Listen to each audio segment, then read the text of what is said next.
The news room 24 आवाज की team पहुंची है भारत पाक अंतर्राष्ट्रीय सीमा में रामगढ़ सेक्टर में। हम इस समय एक ब्रिज के ऊपर है जो बांध है। मेरे पीछे जो एरिया है पूरा ये आप देख सकते हैं, ये फेंसिंग है। फेंसिंग के साथ आगे पूरा जो है ये लैंड जो पड़ी हुई है ये नॉन कल्टीवेटेड लैंड है और सामने पाकिस्तान का गांव जो है वो जंगूचक है। यहाँ पर जब भी फ्लड आया, चाहे पिछले सालों में रहा हो या फिर 2 दिन पहले जो आया, सबसे ज्यादा इम्पैक्ट जो है जो हमारे जो रामगढ़ सेक्टर के गांव हैं वहां पे रहता है। ये देखिए, ये यहाँ से बांध टूटा था और यहाँ से इतना पानी जो था वो गांव के भीतर गया कि जो फसलें थी वो तबाह हो गई, लोगों के घरों तक पानी पहुंच गया, बहुत ज़्यादा नुकसान। और यहाँ पर बीएसएफ के जवान भी फंस गए थे, उनको हेलीकॉप्टर से उस दिन रेस्क्यू किया गया था।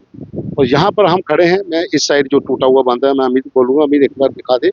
ये जो देखते हैं सामने एक पोस्ट भी इनकी पानी में टूटी हुई है, एक गिर गई थी उस दिन। दरअसल इसी से लगभग 2 किलोमीटर आगे नर्सरी बांध है जो विजयपुर में पड़ता है। तो संतर के किनारे है, एम्स के बिल्कुल सामने। वहां पर जो दिन रात इलीगल माइनिंग का काम चलता था उसी का इम्पैक्ट यहाँ पर लोगों को पड़ा है। उसकी वजह से जितना पानी था वो डाइवर्ट हुआ और यहाँ से ये बांध टूट गया। टूटने के बाद जितना पानी था वो गांव में और फिर खेतों से होते हुए गांव के भीतर तक पहुंच गया। ये पहली बार नहीं, पहले भी कई बार यहाँ पर हो चुका है। ये आप देख सकते हैं, ये वाला पूरा स्ट्रेच जो है ये पानी यहाँ से निकला है। और फसल देखिए आप, ये इस समय यहाँ पर बासमती के चावलों की जो धान की खेती इस इलाके में बहुत ज़्यादा होती है और पूरी की पूरी वो तबाह हो चुकी है। हालांकि डिफेंस डिच है, ज़्यादा इसके बारे में हम नहीं बता सकते हैं क्योंकि सुरक्षा का भी मामला है। बीएसएफ की जहाँ पर पोस्टें हैं वो भी हम आपको नहीं ज़्यादा बता सकते इस डिटेल में। लेकिन ये जो इलाका रामगढ़ सेक्टर में पड़ता है, ये एक मेन रास्ता था जो आगे फॉरवर्ड के लिए जाता है, लेकिन वो भी बह गया। और उसके बाद यहाँ पर खेत हैं, खेतों की हालत आप देख सकते हैं कि फसल पूरी तबाह हो चुकी है। स्थानीय लोग आज यहाँ पर एकत्रित हुए हैं। अभी कुछ देर पहले जब हम पहुंचे थे तो तहसीलदार और डीडीसी जो यहाँ के थे वो भी खुद यहाँ पर जायजा लेने आए थे। अब वो विजिट हो चुकी है, उसके बाद क्या होता है वो गांव वालों को बेहतर पता होगा कि कितनी जल्दी, पहले भी इधर बांध जब टूटे थे तो काम कब कब हुआ था। तो वहाँ बात कर लेते हैं, कुछ लोग जहाँ पर हैं। ਤੁਸੀਂ ਸੁਣਾਓ क्यों है? साहब जी मैं केशव टुटे वाला जिले बन टुटिया उस टाइम मैं प्रेजेंटिंग ये मेरी मोटर लगी तो बहुत ज़्यादा इतों बन का बाढ़ आ गई ते फसलां बर्बाद हो गई। एक ही दम एक जोर नाल चल गया। मेरे नाल और भी बीएसएफ के बंदे ही फस गए ते फिर पिंड पुंड वाले आए, उन्होंने मैंने बाहर कढ़िया करी। अच्छा, हाँ ਤੁਸੀਂ उस दिन पानी 'ਚ फंस गए? हाँ मैं पानी फस गया। मैं पहले उधर गया, मोटर है मेरी, मोटर वाटर देखना आया तो पानी टुट गया सब। देखते ही मैं एक फिर वीडियो बना के पाई कि ये बरोटे कैंप चो बन जरा नवा टुट गया।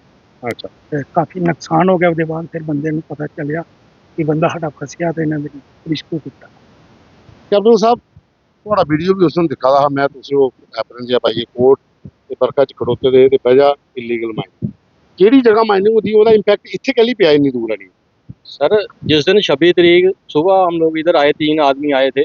मेरे साथ में राकेश कुमार भी था, एक लड़का और था, और हमने अपनी मोटरें देखने आए क्योंकि ऐसे पड़ी हुई थी कुछ। तो जैसे ही हम लोग आए तो जहाँ पर ये बांध टूटा अभी दिखाया गया है, ये नहीं टूटा हुआ था। तो हम लोग सीधा आगे 0 पॉइंट में चले गए। जब 0 पॉइंट में हमने गए तो पानी सारा नर्सरी से आ रहा था। मेन इसका कारण है कि जो नर्सरी है, नर्सरी के लेफ्ट साइड में, दूसरी साइड में, वहाँ पर माइनिंग बहुत ज़्यादा हुआ है और नर्सरी के आगे भी बहुत ज़्यादा माइनिंग हुआ है, जिसकी वजह से जो आगे वाला जो नर्सरी के आगे वाला देवग का हिस्सा है, बसंतर का हिस्सा है, वहाँ पर क्या हुआ कि जगह पानी को जाने के लिए कम थी। पानी सारा का सारा वापस नर्सरी से होता हुआ सीधा इस बंद के साथ टकराया और पीछे 0 पॉइंट के पास टूटा। उसकी वजह से फिर इधर आया आगे, जहाँ से भी टूट गया। और हम लोग उस समय भी मैंने बताया था कि मेन इसका कारण है माइनिंग का। यहाँ भी माइनिंग होती है, इसके आगे भी माइनिंग होती है, लेकिन जहाँ बीएसएफ की सिक्योरिटी की वजह से हमें नहीं जाने देते और हम जाते भी नहीं हैं आगे।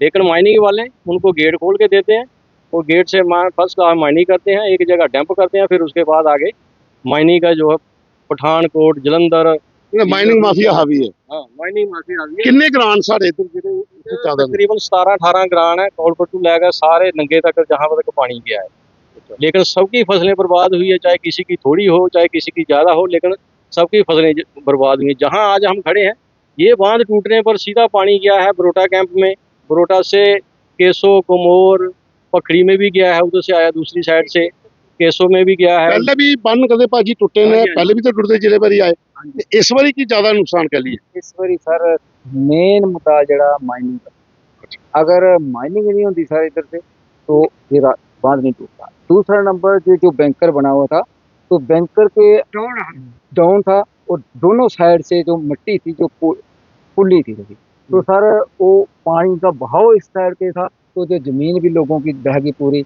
और रेता पड़ गया सर। रेता ये जो माइनिंग वाले लोग हैं उनको तो अच्छा हुआ कि हम रेता वो उठाएंगे, रेता भी लेने आ वो जाएंगे। तो रेता भी लाएंगे। इधर हब भी ज्यादा माइनिंग वाली है सर। अगर माइनिंग इधर से नहीं होती तो ये आज जो दृश्य देखने को नहीं मिलता। लगभग 1 दर्जन से ज्यादा गांव हैं, केसो, भरोटा, कमोर, जो इस साइड पे हैं। ये मैं एक बार फिर आपको दिखाता हूँ। फसलें ये देखिए, पेड़ों के पेड़ जो बह के हैं ना पानी के अंदर, वो चले गए थे, फसलें तबाह हो चुकी हैं। लोगों के घरों के भीतर पानी था, मोटर पंप जो लगी थी, मोटरें शोटरें, वो सब आगे बहकर चली गई हैं। नुकसान बहुत ज़्यादा है। अब प्रशासन के ऊपर है कि कब कितना मुआवजा देंगे, कितना नहीं देंगे। लेकिन इस इलाके में अगर बात करें तो ज़्यादातर लोग जो हैं किसान हैं, खेती बाड़ी पर निर्भर हैं। और जितने लोग आप यहाँ पर देख रहे हैं, तो ये पंच साहब हमारे साथ, कितना नुकसान है, तो मुआवजे की क्या उम्मीद है प्रशासन से? फसल तो बर्बाद हो चुकी है। हम्म। जो ये फसल तो पकने ढाबे पर आई है।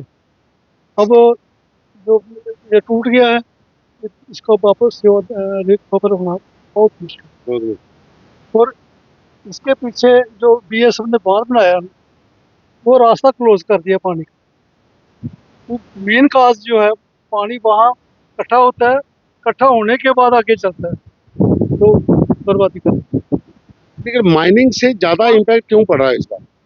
माइनिंग तो फिर जो जिन्होंने गाड़ियाँ रखी है वो तो करते हैं।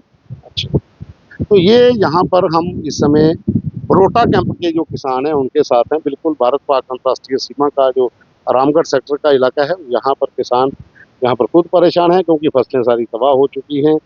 और वजह यही है कि अगर नर्सरी बांध नहीं टूटता माइनिंग की वजह से, तो यहाँ पानी नहीं पहुँचता। प्रशासन पर है कि आंकलन कर रहे हैं कितना मुआवजा मिलेगा, क्या होगा, उसका हमें वेट करना पड़ेगा।